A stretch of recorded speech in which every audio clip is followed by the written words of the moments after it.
I'm Shannon Thrasher, and this is 30-Second Tactics. Today we're going to talk about carrying a concealed weapon on an empty chamber.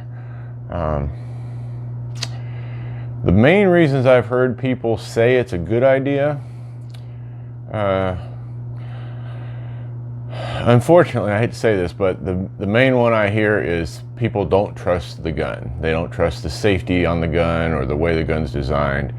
And to that I would say, if you have a gun, if you have a 1985 Lorson 380 that fires with a safety on half the time, the problem is not the condition you carry the gun, and it's the gun. Save your pennies, pick up some aluminum cans and go buy you a decent gun. You can get a legitimate self-defense carry gun with a decent safety, starting around $200 and up. Now, obviously you can spend a lot more than that. So I don't think that's much of a reason. The other one I hear a lot is they don't trust themselves. They go to the store, they buy a gun, they get little or no training, and then they just don't feel confident that they can carry that gun around all day without shooting themselves in the leg. That's pretty obvious answer to me. Get some training. You don't have to spend $5,000 and go to Thunder Ranch or Gunsight or whatever and spend a week out there. The place you bought the gun, the store or your gun buddy that you bought it from, more than likely are happy to give you a little bit of training, a little bit of advice, run you over the safety rules, the way the gun works. I mean, if you bought it new, it's got a manual. At the very least, read the manual. Get on YouTube. You're on YouTube already, so I know you know how to use YouTube. Get on YouTube and watch a couple of basic training and safety videos. If you don't have the confidence to carry the gun loaded, then you probably don't have the confidence to carry it at all and to use it in a deadly force encounter. The other big one I hear is, well, that's how they do it in Israel, and Israel's got this super cool army and they defend themselves against everybody. Yes and no. First of all, even to this day, there are some units in Israel that carry a handgun on an empty chamber, a rifle on an empty chamber. Well, let me tell you something else. There's U.S. Army military units all across the world right now walking around with their rifles on an empty chamber. That's a whole different issue. That's another level of safety and preparation and stuff, and I'm not going to go into all that detail.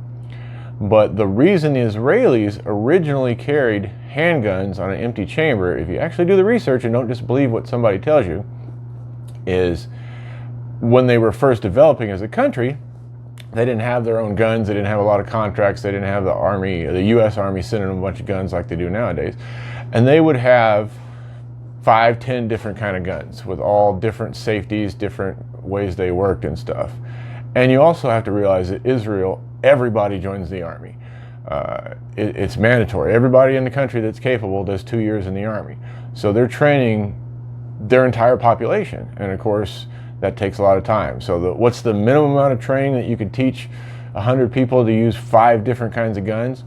Just roll with an empty chamber. That way you can rack it and you're in action. That's not real practical for American concealed carry. The biggest problems against it, first of all, you may not have time to rack that slide. Okay? A lot of, concealed carry use of force is instant. It's not, oh, let me take out my gun. I think this guy's a threat. Let me rack the slide. Okay, I'm pretty sure he's a threat now. Okay, now I'm going to shoot him. It doesn't happen like that. It's just split second. It's either ready or it's not. The other thing is, if you're carrying an empty chamber, generally speaking, that means you're less experienced.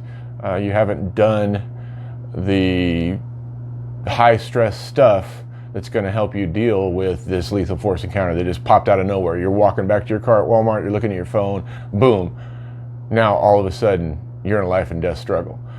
So you may have the time to rack that slide, but because you're so stressed out, you do a bad job. You short stroke it, you rack it twice, you do something, you push the mag release instead of grabbing the slide. So it just doesn't work out for you.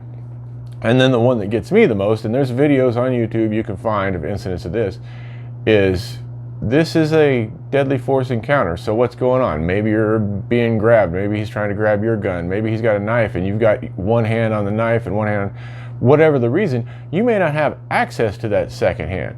And yeah, if you're some high-speed SWAT dude that practices racking the slide off his boot and stuff, then you're not carrying an empty chamber anyway. But if you're Joe, very little experience, carrying a gun, hoping that, to defend yourself one day or be able to defend yourself one day, then getting that gun into action with one hand is basically impossible. So, long story short, do not carry a firearm for self-defense and an empty chamber. Empty chamber is unloaded gun. So if you're going to carry an unloaded gun, carry an unloaded gun. Stick it in the trunk, drive to the range with it. You know, store it in a safe unloaded at your house. But if you're carrying it on your person for self-defense, absolutely 100% every time, you need to have it chambered and ready to go. And if you're not comfortable with that, in my opinion, you're not comfortable be carrying CCW to start with. All right, guys, thanks. Stay safe.